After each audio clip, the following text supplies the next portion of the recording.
ময়ূর কোথায় তুমি বাছা? একটু আসো আমাদের সামনে, একটু দেখি, কিচ্ছু করবো না তোমাকে। গুড মর্নিং বন্ধুরা, প্রতিদিন আমার সাথে চ্যানেলে তোমাদের সবাইকে স্বাগত। কেমন আছো তোমরা? নিশ্চয়ই খুব ভালো আছো। আমিও খুব ভালো আছি বন্ধুরা। আজকে অনেক সকাল থেকে ভিডিওটি স্টার্ট করলাম। আমি চলে গেলাম সকালবেলা হাঁটতে বাগান সাইডে। তো গিয়ে আমি তো হাঁটি, কিন্তু আজকে আমি একটা মনে মনে প্ল্যান করে বাড়ির থেকে রেডি হয়ে একবারে বেরিয়েছি। তো ওই যে দিদিকে আর রিনাকে বললাম যে রিনা চল না আমরা আজকে বাগানে যাই, ডেলি ময়ূরের ডাক শুনি, কিন্তু একদিনও তো আমরা ময়ূর দেখতে পাই না। তো চল আজকে বাগানে গিয়ে আমরা ময়ূর দেখবো। তো এটা আমাদের বাগানের হচ্ছে প্রথম ধাপ। দেখো এখান দিয়ে আগে কিন্তু এখানে দিয়ে চা বাগান ছিল, কিন্তু এখন এখান দিয়ে চা বাগান নেই। এর পরে থেকে চা বাগান শুরু, এই যে এখান থেকে চা বাগান শুরু। তো আমাদের বাড়ি থেকে কিছুটা গেলেই ওই জঙ্গল টঙ্গল পার হয়ে গেলেই চা বাগান। আগে ওই জঙ্গলগুলো যে দেখলে ওখানেও চা বাগানই ছিল। তো আমরা চলে গেলাম কিছুটা দূরে, গিয়ে তো ময়ূর খুঁজছি আমরা আর কি। ময়ূরের ডাক যেদিক থেকে শুনতে পাচ্ছিলাম আমরা ওই দিকেই এগিয়ে যাচ্ছিলাম। আর এই যে সোজা রাস্তাটা দেখছো, এখান থেকে সোজা গিয়ে হাই রোড, কিন্তু ওই রোডটা হচ্ছে গুয়াহাটি, শিলিগুড়ি, মানে হাই রোড যেটা কলকাতা, মানে সব জায়গায় যাওয়া যায়। তো আমরা ময়ূরকে খুঁজছি, কিন্তু আমরা আমাদের যেই মানে ঢোকা মনে হয় ও দেখে নিয়েছে। ও তো গাছে টাছে হয়তো বসে থাকে, কিন্তু তারপর আর ডাকলোও না। ময়ূর কোথায় তুমি বাছা? একটু আসো আমাদের সামনে, একটু দেখি, কিচ্ছু করবো না তোমাকে। একটু আসো, দয়া করো।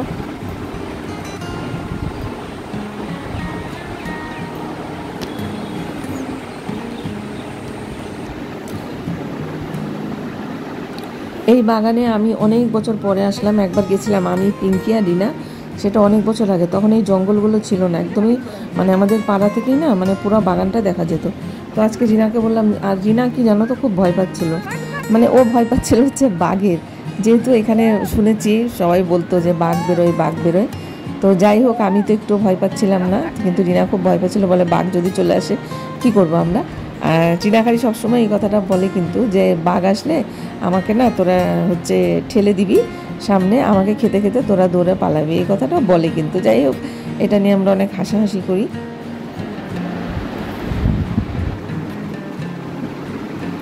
তো আজকে আমরা এই রাস্তাটা দিয়ে অনেক দূর, মানে আমাদের যে আদিবাসী কলোনি আছে ওই দিক দিয়ে যাচ্ছি। আর এই যে বড় দিদি আমাদের হচ্ছে, দিদি আমাদের পাড়াই থাকে, বাগান সাইডে রিনাদের ওদিকে দিদির বাড়ি। তা আমি সবার পিছনে আছি, রিনা আগে যাচ্ছে, দিদি পরে, তারপরে আমি, যেহেতু আমি ভিডিও করছি। তো দেখো চা বাগানটা সকাল সকাল এত সুন্দর লাগছিল, দেখেছো কীরকম কুয়াশা পড়েছে, কুয়াশা ভাব লাগছে। তো এগুলো দেখেই কিন্তু আমি আজকে গেছি চা বাগানে, যে এত সুন্দর ওয়েদার, আর মানে এত সুন্দর লাগছিল দূরে থেকে দেখতে। রিনা তো বলছিল আজকে যাবো না, দেখতো ওয়েদার কীরকম, মানে ওই যে কুয়াশা দেখা যাচ্ছে, ও ভাবছিল কি এদিকে বৃষ্টি হচ্ছে। তো আমি বললাম যে দেখ ওটা বৃষ্টি না, ওটা কিন্তু কুয়াশা পড়ে আছে। তো আমরা চলে গেলাম ভিতরে দিকে আরও গিয়ে। আর এই যে রাস্তাটা দেখো, এদিকে আমরা জীবনেও কিন্তু আসিনি, আজকে প্রথমেই আসলাম। এসে দেখি এই যে রাস্তাটা এত সুন্দর, দুদিকে দেখো গাছগুলো দূরের থেকে দেখছিলাম আমরা, যে সারি করে লাগানো আছে, এত সুন্দর লাগছিল, মনে হচ্ছে আমরা কোনো পার্কে চলে এসেছি। তো রিনাকে বললাম চল না ওদিকে গিয়ে দেখি কি। তো একটা বুড়াকে জিজ্ঞাসা করলাম, ওই দিক দিয়ে আসছিল, একজন দুজনকে আমরা জিজ্ঞাসা করেছি যে ওই সোজা ওই রাস্তাটায় কী আছে। তো আমি বললাম যে ওদিকে কি নদী আছে? তো বললো হ্যাঁ ওদিকে নদী আছে। তো আমরা, দিদিরও যাওয়ার ইচ্ছা ছিল, দেখো কি সুন্দর ওয়েদার, দেখেছো কি সুন্দর কুয়াশা দেখা যাচ্ছে। তো আমরা হাঁটতে হাঁটতে চলে গেলাম, একদম নদীর ওদিকে যাচ্ছি। আর রাস্তাটা যে এত ভাল লাগছিল না, এত ভাল লাগছিল, মনে হচ্ছিল যে ওখানেই বসে থাকি। এই যে গরমের দিনে বলো, যে যদি যখন গরম লাগবে এখানে এসে যদি বসে থাকা যায় কত ভালো লাগবে। আর গাছগুলো এত সুন্দর করে লাগিয়েছে না, এইরকম গাছ আমার মনে হয় ওই দিকটাও লাগানো ছিল, কিন্তু আমরা দেখিনি। মানে আমি যতদিন মনে পড়ে যে এই বাগান আমি দেখি, কিন্তু আমার নজরে কিন্তু পড়েনি। কিন্তু এই সাইডটা দেখো কি সুন্দর করে লাগানো আছে। আর চা বাগান সকাল সকাল, মানে হালকা হালকা এরকম কুয়াশা ভাব, মানে এত সুন্দর ওয়েদার লাগছিল না। তো বন্ধুরা ভিডিওটি পুরো স্কিপ করে দেখো না তোমরা, ফুল ওয়াচ করো। আর আমরা চলে গেলাম নদীর ধারে, যে এটা দেখো আমাদের শুকনা নদী। এই নদীর মধ্যে কি বলো তো, জল থাকে না, আবার হুশ করে কোথা থেকে জল চলে আসে, মানে ফট করে জল চলে আসে, আবার জলটা থাকেও না, শুকিয়েও যায়। তার জন্য এই নদীটার নাম হচ্ছে শুকনা নদী। আমাদের মানে বাড়ির থেকে যেতে গেলে সব থেকে আগে পড়বে এই শুকনা নদীটা। এই দেখো এই ফুলগুলো রাই কিন্তু খুব ভালোবাসে, এগুলো তো অনেক উঁচুতে থাকে, পারতে পারি না, কিন্তু এই জায়গাটা এত নিচুতে ঝুলে আছে। তা আমি ভাবলাম কয়েকটা নিয়ে নিই, বাড়িতে সাজিয়ে রাখা যাবে। ফুলের টবে। তো আমি কতগুলো ফুল নিয়ে নিলাম, মানে এত নিচে ছিল যেহেতু, আমি দেখো কতটা নিচে আমি লাগাল পেয়ে গেলাম। তো যাই হোক, আমরা এখানে অনেকক্ষণ কিন্তু দাঁড়িয়েছিলাম, আর এইখানেই আমরা যখন দাঁড়িয়েছি তখনই কিন্তু ময়ূরের ডাক আমরা আরও কাছ থেকে শুনতে পাচ্ছিলাম, একদমই কাছে। কিন্তু আমরা দাঁড়িয়ে দাঁড়িয়ে তাকিতুকি করছিলাম যে কোথায় দেখি ময়ূর দেখা যায় নাকি, কিন্তু ময়ূর কিন্তু দেখতে পেলাম না। ময়ূর আমার মনে হয় এই নদীর ওই পারে যে চা বাগানটা আছে ওইখানে ময়ূর ছিল, বা আমাদের কোথাও থেকে ও দেখছে, হয়তো আমরা দেখতে পাচ্ছি না। তো যাই হোক, ফুলগুলো পেরে নিলাম। ফুলগুলো পেরে নিয়ে এখন বাড়ির দিকে যাব, আর বেশিক্ষণ থাকবো না, কারণ বেলাও হয়ে আসছে। আমি তো পুরো 4:30টার সময় বাড়ির থেকে বের হয়েছি, আর ওইখানে আধা ঘন্টা ওইখানেই লেগেছে। তো 5টার সময় আমরা বাগানে ঢুকেছিলাম। দেখো ফুলগুলো কি সুন্দর লাগছে, বেগুনি রঙের ফুল। আর আমাদের এদিকে বেশিরভাগই এগুলো গাছ, মানে তুমি রাস্তা দিয়ে যাবে না, তুমি রাস্তার দুধারে দেখতে পাবে। এদিকেও আমি যে দেখাচ্ছি এদিক থেকে ময়ূর, মানে ময়ূরের আওয়াজটা শোনা যাচ্ছিলো।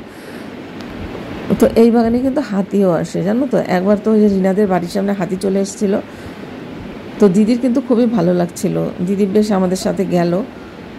আর আমরা এখন ঢুকবো হচ্ছে আদিবাসী পট্টি দিয়ে। তোমাদের বললাম না যে আদিবাসী কলোনির সামনে, তো এদিক দিয়ে ঘুরে আদিবাসী কলোনি হয়ে আমরা বাড়ি যাব, ওদিক দিয়েও যাওয়া যায়। তো আদিবাসী কলোনিটা কেমন তোমরা একটু দেখো, মানে ওদের বাড়িঘরগুলো কি বলো তো, খুবই সুন্দর, খুবই ভালো লাগে।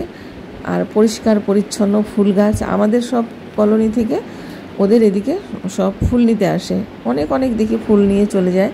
কিন্তু আমি ফুল নিতে কোনো সময় যাই না ওইদিকে, যেহেতু আমার ভয় লাগে সত্যি কথা বলতে। আর আমি কুকুর ভীষণ ভয় পাই, কুকুর টুকুর ঘেউ ঘেউ করলে আমার ভীষণ ভয় লাগে। আর এই দেখো রাস্তাটা এখান দিয়ে, মানে এই রকম দুটো এরকম কাঠ পেতে রেখেছে। আর আমি তো আগেই চলে গেলাম টুই টুই করে, মানে তারপরে দিদি গেল, তারপরে রিনা। তো এই যে আদিবাসী কলোনিতে আমরা ঢুকছি, ঢোকার মুখেই কিন্তু চা বাগান। তো এই যে দেখো ওদের বাড়িঘর। এই রাস্তাটা পুরো অনেক দূর, মানে রেল লাইন পর্যন্ত মানে চলে গেছে। এখন তোমাদের কি করে বোঝাবো আমি, এই রাস্তাটা একদমই সোজা গিয়ে আমাদের কলোনিতে, আমাদের পাড়ায় আর কি মিলেছে। আর এইখানে ওদের পাড়ায় এখানে মানে আলাদাই পরিবেশ একটু, এখানে তো বাঙালি ঠাঙালি নেই, সব আদিবাসী কলোনি। এটা আদিবাসী লোকই ভর্তি এদিকে। আর এদিকে সব মানে সকালবেলায় সব জল দিয়ে যায়, দেখলাম কয়েকটা গাড়ি দেখলাম, দুটো গাড়ি দেখলাম, সব বাড়ির সামনে সব যত বালতি আছে ঘটি আছে সব নিয়ে সব দাঁড়িয়ে আছে জলের জন্য। তো আমাদের পাড়ার কয়েকজন আসে। তো রেল লাইনে বের হলাম, রেল লাইনে বের হয়ে তো দেখো এই যে এগুলো সব মানে এগুলো সব ট্রেনের লোড হয়, এই যে এগুলো আমাদের এখানে সব এসে পড়ে, আবার এখান থেকে আবার লোড হয় ভুটানে যায়। এই দেখো সাধু বাবা, সকাল সকাল সাধু বাবাটা সব বেরিয়ে গেল। তো বন্ধুরা, ভিডিওটি লম্বা করব না, ছোট একটি ভিডিও, কেউ স্কিপ করো না, দেখে নিও। আবার দেখা হচ্ছে পরের ভিডিওতে। মানে এই ভিডিওটা অনেক বিশাল বড় ছিল, বিশাল বড় 1.5 ঘন্টার ভিডিও। তো আমি একটু ছোট করে ভিডিওটা বানিয়ে নিলাম। আর যাওয়ার সময় বজরংবলীর মন্দিরও পরে, জয় বজরংবলী। আর একটু আড্ডা, একটু বসে একটু জল খেয়ে রিনার বাড়িতে তো আমি বাড়ি চলে গেলাম। তো বন্ধুরা ভালো থেকো সবাই, টাটা।